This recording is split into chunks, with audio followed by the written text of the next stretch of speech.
Okay, for this problem, we are given a function, g of x is equal to 2x squared minus 5x plus 2, and we want to find g of 0 among other things. Okay, so we're going to start here, but we'll go and see the other ones in a second. What we're asked to do is to evaluate. Okay, this is called evaluating the function when x is 0. Okay, so instead of g of x, we have g of 0. In other words, 0 is going to be substituted in for x. So I'll do that in this formula part, okay, into this expression here. All right, and I love whenever I plug in 0 because most of the time 0 will cancel out, right? Because 0 squared times 2 is going to be 0. Negative 5 times 0 is 0.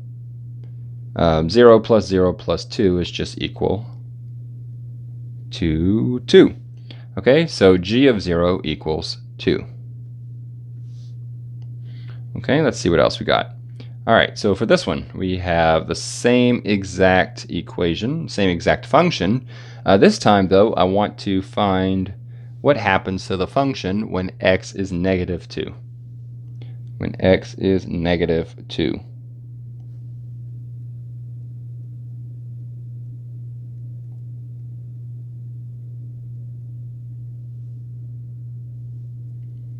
All right, negative 2 squared is a positive 4.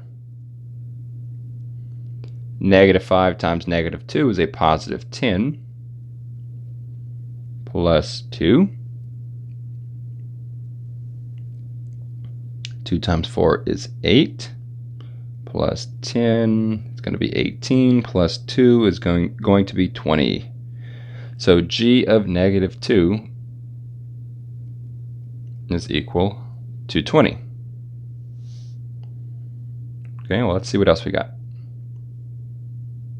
Okay, what about when g is 4? Okay, so when x is 4. Okay, so let's substitute in 4 for x.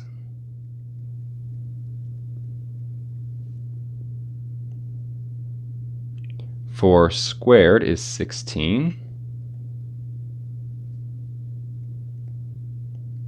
5 times 4 is 20.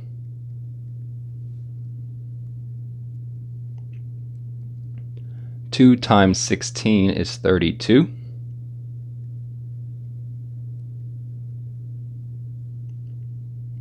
(32) minus 20 is 12. Plus 2 is 14. Okay, so g of 4 is 14. G of 4 is 14.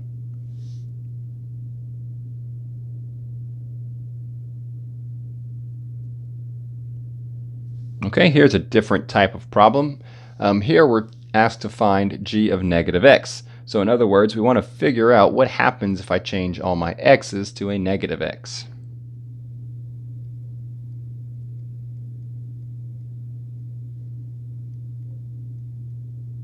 Okay, and the sign rules will work out the same way, right? When you square a negative, it becomes a positive, right? Because negative times negative is a positive. And if I'm multiplying it times itself, I have a classic case of a negative times a negative.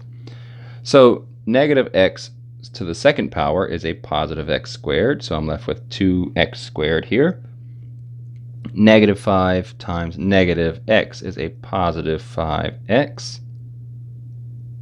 Plus 2. So 2x squared plus 5x plus 2. That's all I can do with this problem, so I'm going to leave it as that.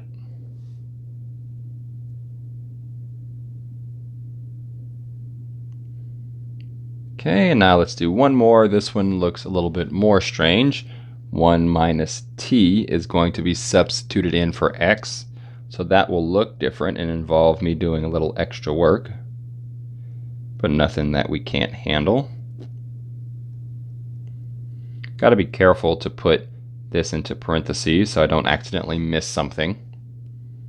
Okay, so 1 minus t squared. That's something I'm going to do off to the side here on its own. 1 minus t squared is the same thing as 1 minus t times 1 minus t. 1 times 1 is 1. 1 times negative t is negative 1t. Negative t times 1 is negative 1t. Negative t times negative t is a positive t squared. So 1 minus 2t plus t squared is what I would get if I multiplied this out here. Okay, so I'm going to go ahead and write that in. This is 2 times 1 minus 2t plus t squared. Here I will distribute the 5, the negative 5.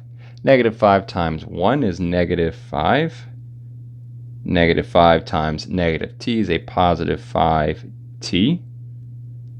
And then let's bring down this plus 2 on the end. Okay, so now I need to distribute the 2. Okay, distribute this 2 here. 2 times 1 is 2. 2 times negative 2t is negative 4t. 2 times t squared is 2t squared. And then let's bring down everything else. Negative 5 plus 5t plus 2. Okay, now we're going to combine like terms. I like to put this in order as I go. I look for the highest exponent first. It kind of helps keep me organized.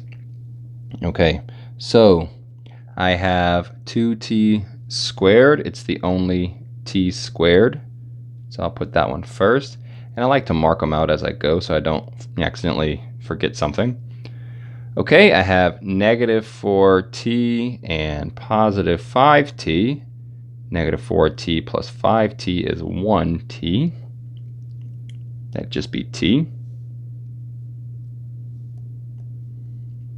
Okay, and then 2 minus 5 is negative 3, plus 2 is negative 1. 2t squared plus t minus 1.